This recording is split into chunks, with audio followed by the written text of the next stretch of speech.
Good morning. Hello. Maybe I'm going to find a place to stop and rest my phone. Can anyone hear me? How's the wind? I think we're okay. Hi there, Angela. It's been a long time, I know. I've been completely woefully deficient in going live and doing videos and uploading to 3Speak because I've been stupendously busy. So sorry about that, and also, once my whole routine of Friday mornings walking the park, having my coffee in the coffee place, once that was blown apart by Israel's descent into a second lockdown, I kind of lose sorry Colleen, I lose the kind of, I don't know, there's a routine. Anyway, I got to be on a routine. I got to do more of these videos. But really, Twitter and Facebook together. Now, nobody's talking about Google. I'm very curious to know what Google's done. But let's look at Twitter and Facebook and the Hunter Biden story. Now, for those of us who've been following the Obamagate drama, listening to Dan Bongino and following Undercover Huber and all the others, Hunter Biden has been part of the story for a very long time. I mean, it was obvious that he's a grift. He's a grifter who sells access to his father. There's just no way. There's just no other way it could be that matches the pattern that we've seen for a long time.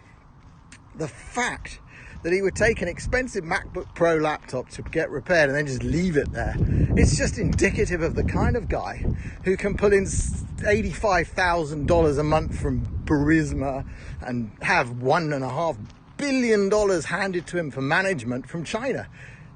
And yeah, you don't give a shit about your laptop, but you should, especially about the data on it when you've got pictures like that and the emails and so on. And the thing is, if you've been listening to, let's put this here in a tree. If you've been listening to the mainstream media, all of this will be, I just don't want to hold the phone all the time. If you've been listening to the mainstream media, all of this will be absolutely brand new to you. But if you've been listening to the right sources on, which I've found through social media, that's for sure, none of this will come as, no, it's not shocking. It's not shocking. It just proves things that were likely to be true on the balance of probabilities. And then for Facebook and Twitter to immediately do this thing of shutting it down. Let's see. I'm trying to use a tree as a rest, but because I just don't want to hold the phone. Maybe I should hold. Shall I hold the phone? Yeah, I'll hold the phone and lean against the tree. So the whole thing is the bit that gets to me though is this arrogance. So I'm reading Glenn Greenwald's piece this morning, and he's of course got a little Palestinian dig at the end, because Israel has asked to have Palestinians shut down. And yeah, when a government asks or tells Facebook they have to do something, they generally have to do it.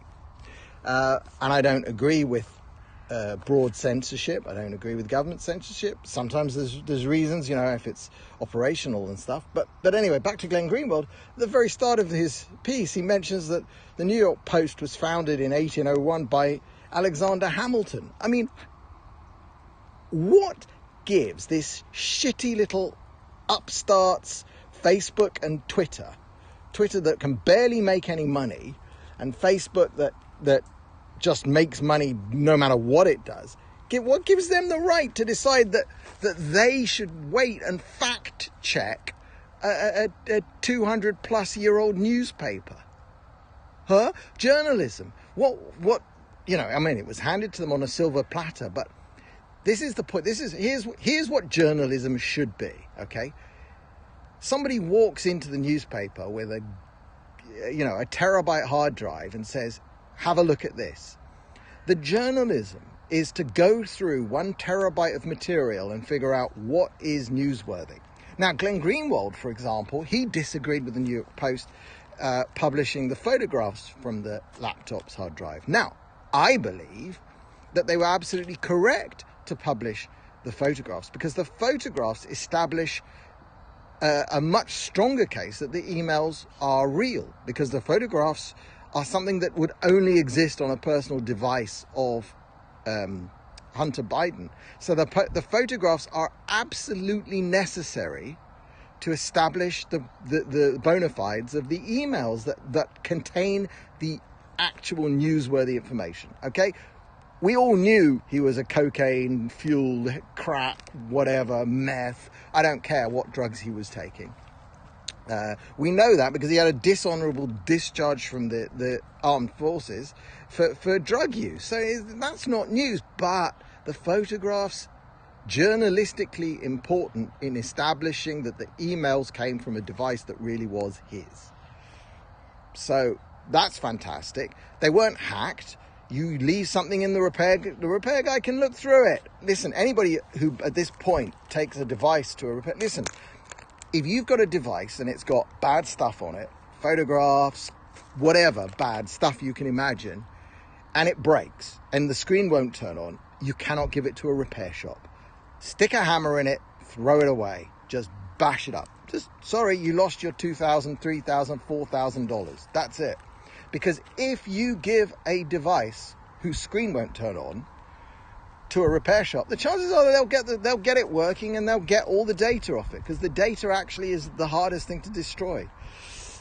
So Hunter Biden's not only does the whole story prove that he's a complete idiot, which of course then brings into a doubt all of the payments that he was receiving from all of these why is Burisma paying this muppet so much money? Why is the mayor of Moscow's wife sending him $3.5 million?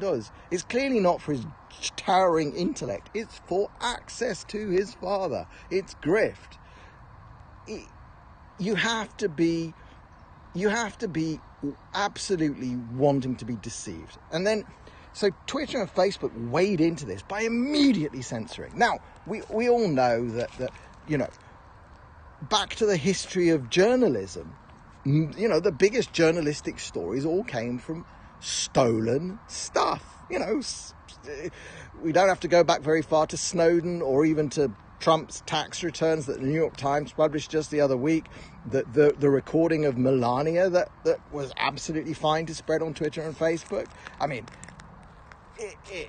it wasn't probably a hack, because the party who recorded it was probably in a one-party consent state or whatever. But that doesn't get stopped. But they jumped on this so fast. And of course, it's amazing to me that the social justice warriors at these companies still fall into the stride. Oh well, the best laid plans. Sorry, interruptions, phone calls. I wish I could stop that. Where was I? Oh yes, Facebook and Twitter. Not knowing about the Streisand effect. I mean, it's just totally astonishing. After all this time, they don't understand how it works. That as soon as they banned this, we knew this was going to go big. And in fact, by the time they banned it, it had already been published in The Sun and in various other major news publications. So it wasn't like nobody was going to cover it. Now, on the left, of course, nobody will cover it. The New York Times won't cover it, all of that stuff. But that just destroys their credibility further.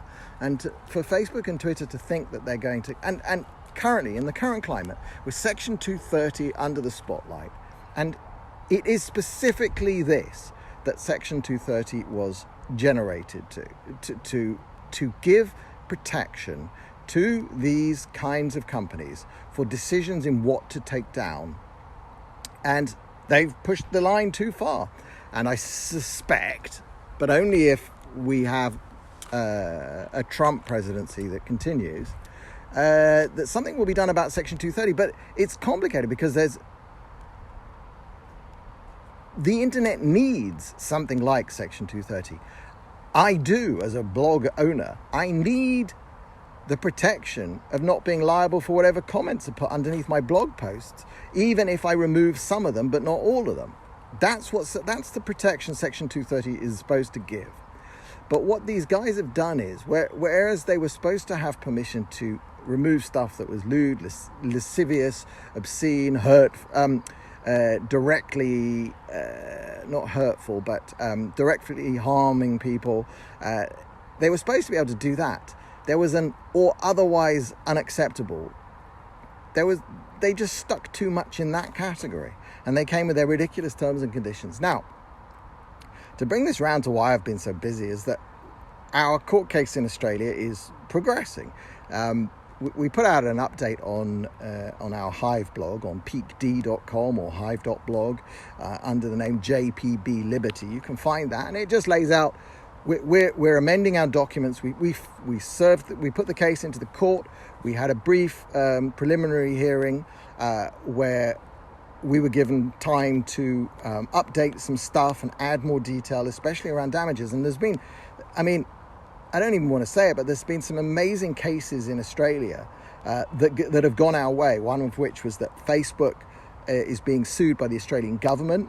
And after a 3-month deliberation, a court there decided that, yes, Facebook, the American parent Facebook, was doing business in Australia in the relevant period. And that's an important ruling for us.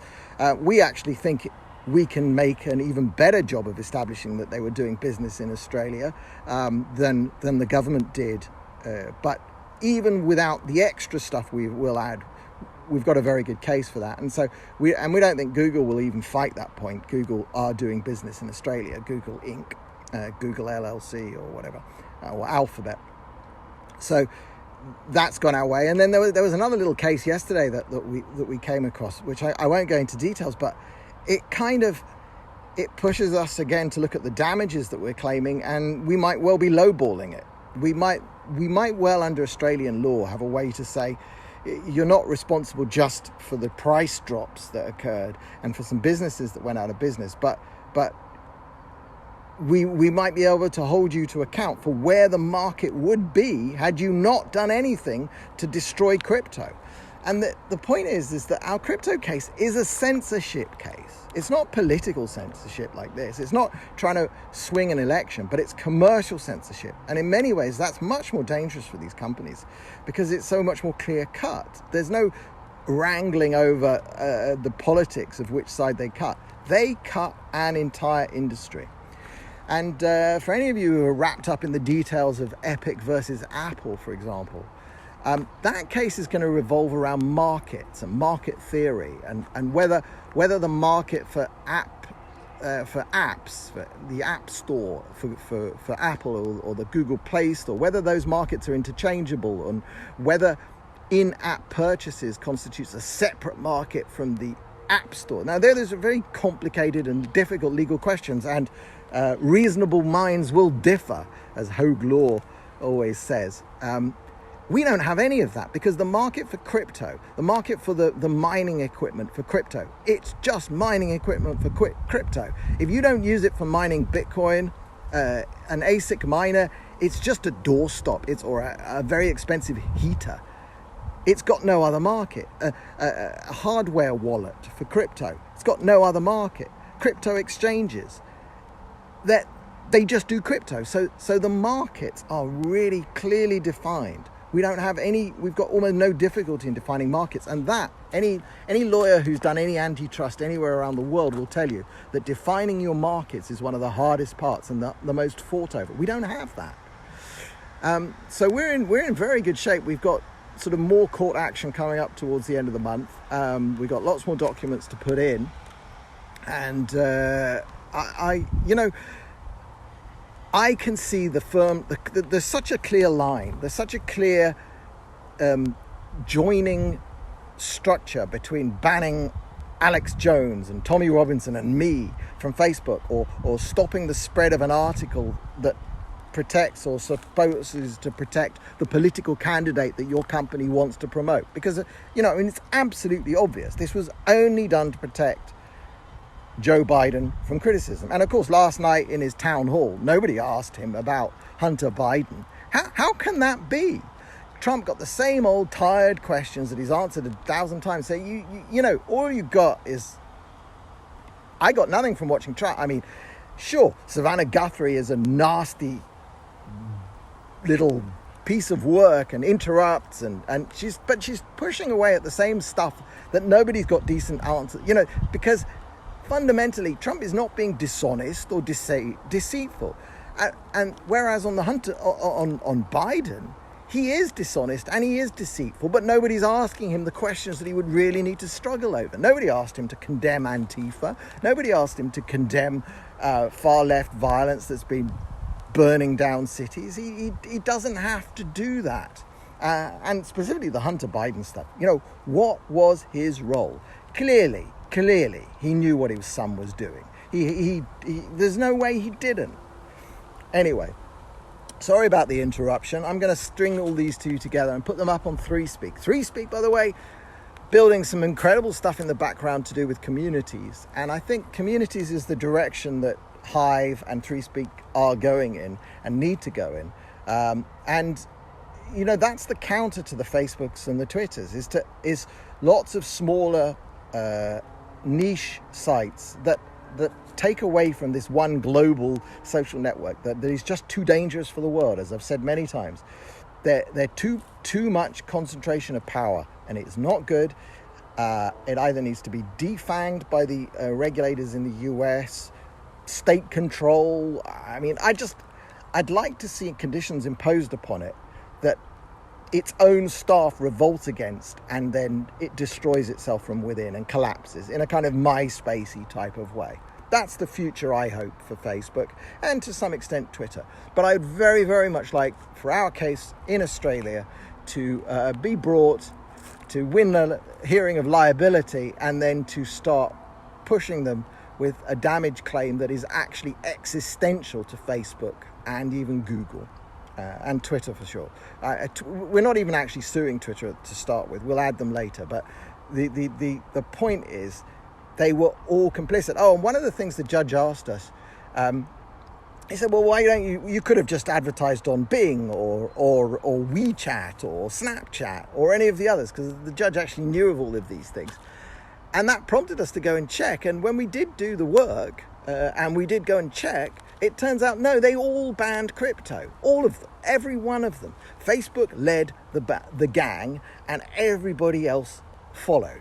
And so we've tacked on another claim of damages to Facebook, saying that they're responsible actually for the damages caused by the bans that all the others did, even the ones we're not named. They're going to be like unindicted co-conspirators, if you know that phrase from American legal history and from the case against CARE for funding terrorism. Unindicted co-conspirators. I don't think that that's actually the correct term in Australia, but when Andrew was telling me kind of the way that we were adding in all of these other companies, I just it sprung out in my mind. It's like, oh yeah, we're not indicting them, but they were definitely co-conspirators. They all colluded to ban crypto, and blockchain and these other technologies are definitely something that on the balance of probabilities could have been competitive with them, and they delayed and set them back.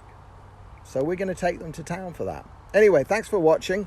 I'll try and put this up later. I haven't got the first video saved. Hopefully I'll be able to pull it off Periscope, but whatever. Periscope's a bit funny when you get calls in the middle, but I like going live. I don't know. I feel better when I'm talking to not nobody. So thanks very much, Colleen. Thanks everybody for watching. Find my stuff on, I haven't been updating brianoflondon.me very much, but always at peakd.com/@brianoflondon. And see you soon. Bye.